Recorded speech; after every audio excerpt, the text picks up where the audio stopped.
So coming up this weekend, the morning of the UFC 315 card is going to be PFL Europe 2025 first round 1. This card is going to be broadcast at 12 PM Eastern Time on Saturday, and then of course the UFC 315 card does start a little bit after that.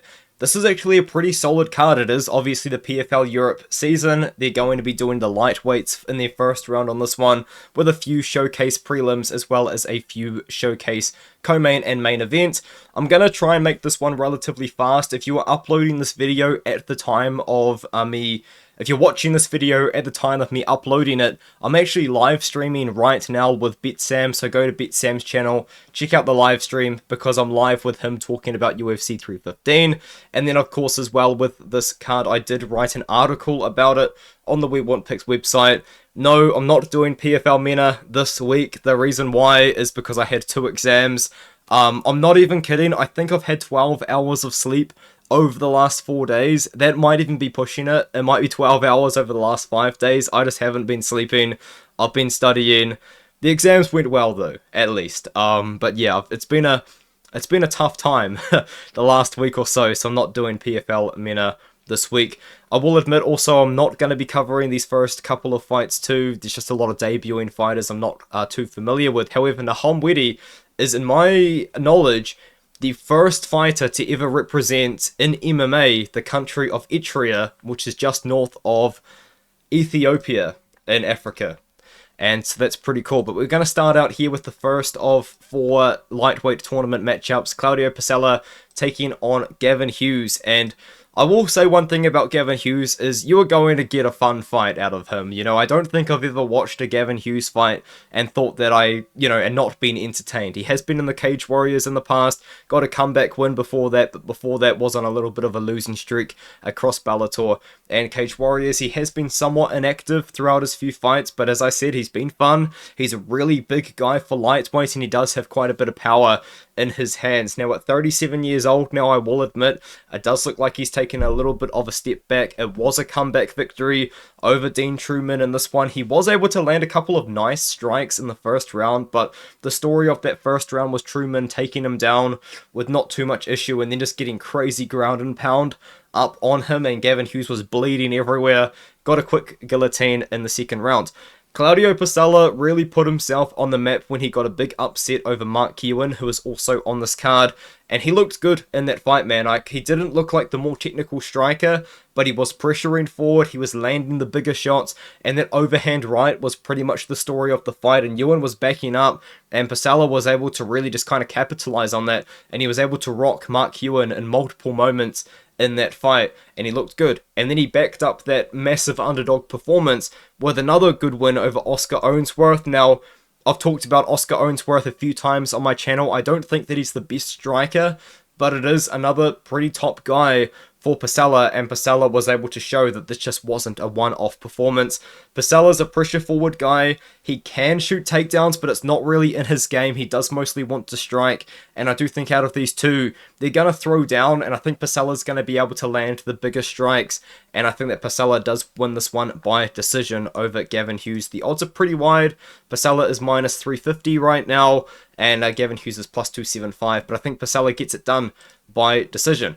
The next fight is Mark Ewan taking on Aleksandr Chizov, and this is actually a little bit of a tough matchup for Mark Ewan, I will admit, because it is nearly identical, in my opinion, in the striking to the matchup that he did have against Claudio Pacella, where Aleksandr Chizov is also a tall lightweight, he's also a pressure forward lightweight, and despite not having the best defense, and in my opinion the technique isn't really there, he does still throw big shots and he does still land big shots. The thing about Chizov though is I think that this guy genuinely might have some of the worst takedown defense I have ever seen against Akoid and Decky. Decky was just able to take this guy down without any resistance at all, and even if you watch that fight, Chizov had Decky absolutely rocked all over the place with about a minute left in the second round, and then Decky, just in his rocked state, you know, half unconscious on the feet, just kind of dived at his legs, and Chizov just fell backwards. It's almost like he failed a guillotine attempt. Like, that's how bad this guy's takedown defense is, which is something to note. But the thing about Ewan Ewan doesn't really wrestle. Ewan is a very technical boxer. We did see in his loss, though, that he does struggle a bit when he's getting pressured, when he's getting hit. But as long as he's controlling the cage, as long as he's controlling the pace, Ewan looks really, really good. And I do think that if Ewan can even just kind of like attempt takedowns against Chizov, get Chizov thinking about them, I think that Ewan can find some success in this matchup.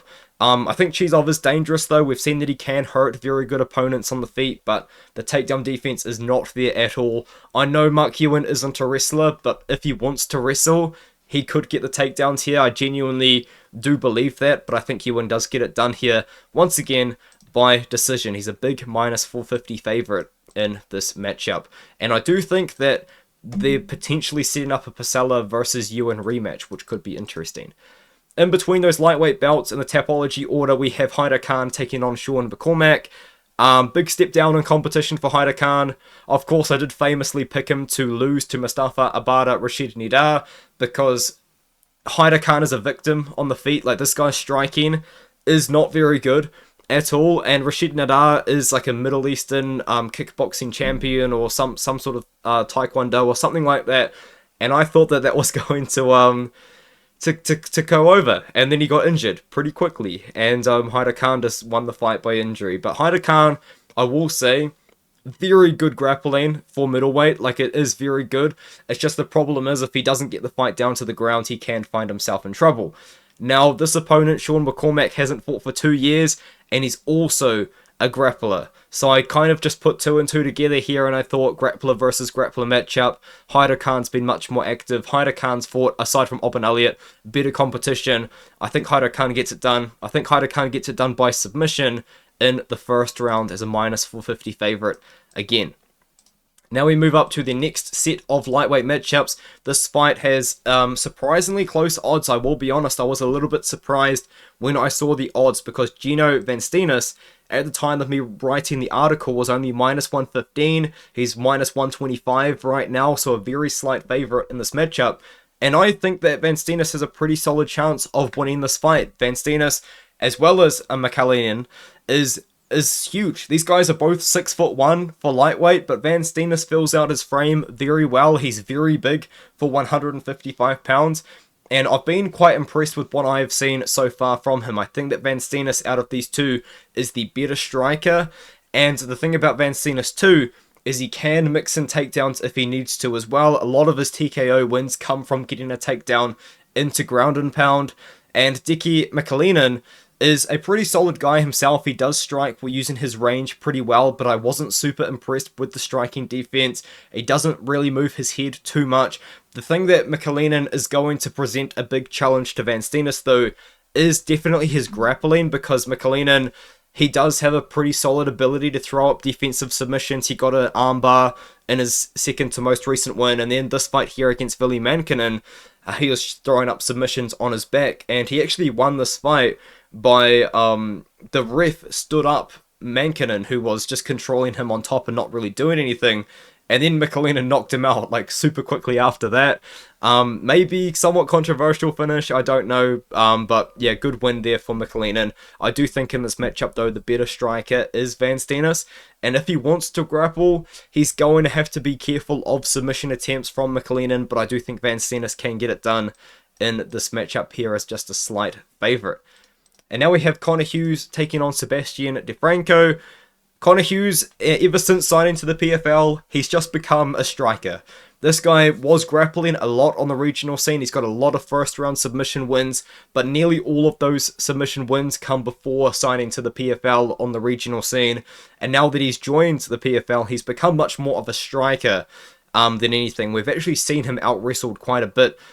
We saw him pressured and taken down by Dylan Tuke, and then, of course, against Kasuba, who ended up winning the entire tournament last year. But Kasuba's a very talented wrestler, so I'm not going to take too much away from him there. He does take on Sebastien DeFranco, who, as I said, is also a wrestler. The way that DeFranco likes to wrestle is he likes to clinch a lot and take the back up against the cage in the clinch, and then try and drag his opponents down. It actually worked quite well in this matchup here against Nikita Lishikov in the first round.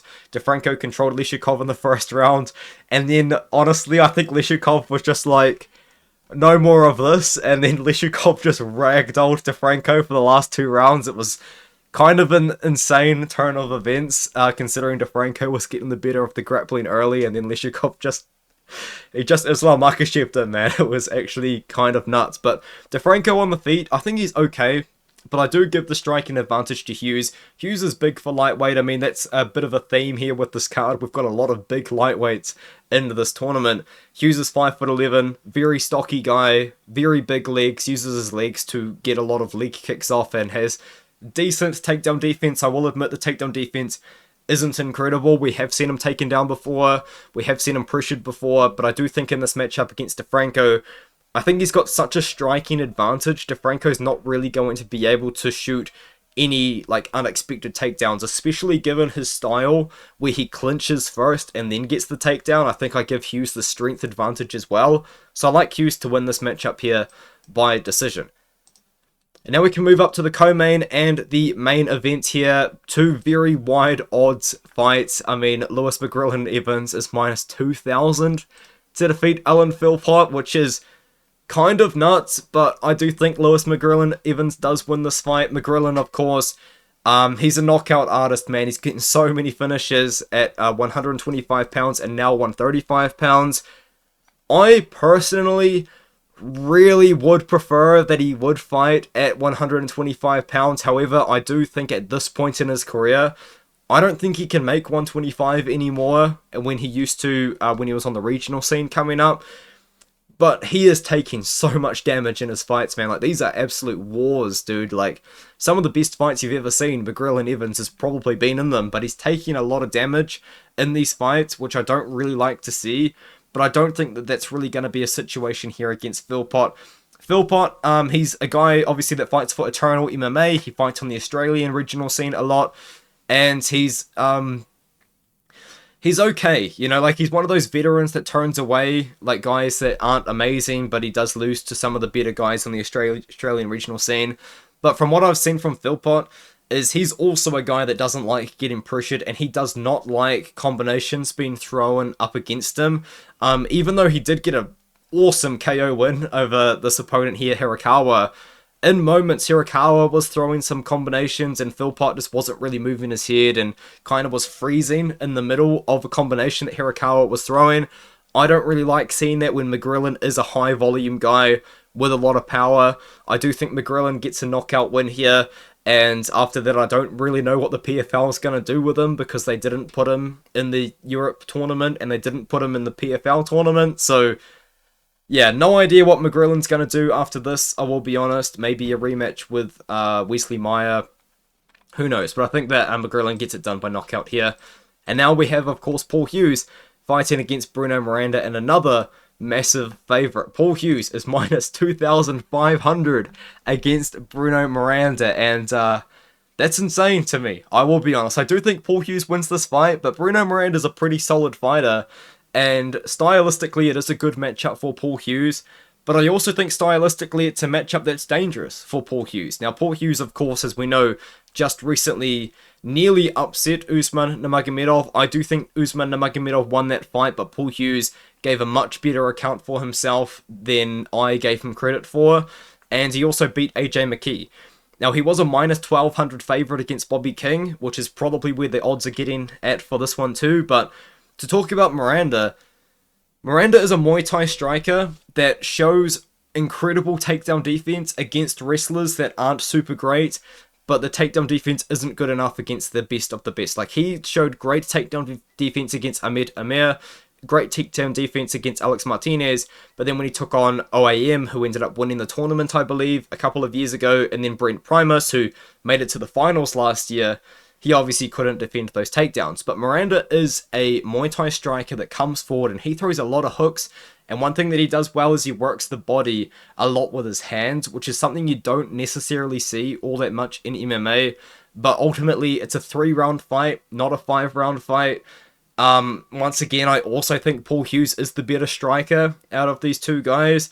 And Paul Hughes can grapple if he wants to as well. And you know, I don't think that would be a bad option at all for Paul Hughes in this fight, just to kind of fight Miranda where Miranda's not comfortable, you know. So I like Hughes kind of everywhere. I think Hughes gets a finish in this matchup, and then after that, once again, I have no idea what they do with him. Maybe they do Paul Hughes versus Clay Collard. I don't know. Like, Paul Hughes versus Patricky Pitbull. Is Patricky Pitbull still on that roster? I don't know. I just don't know. But yeah, I think Hughes gets it done. I think he gets a finish. Hughes by submission could be really sneaky. He does have submissions in his career, and Miranda is a striker, so maybe there's a really cheeky prop there, given you've got a minus 2,500 favorite. You know, like this is getting a bit crazy, but yeah, I think that's kind of it for the card. Let me know what you think in the comments below, and I'll see you guys in the next one.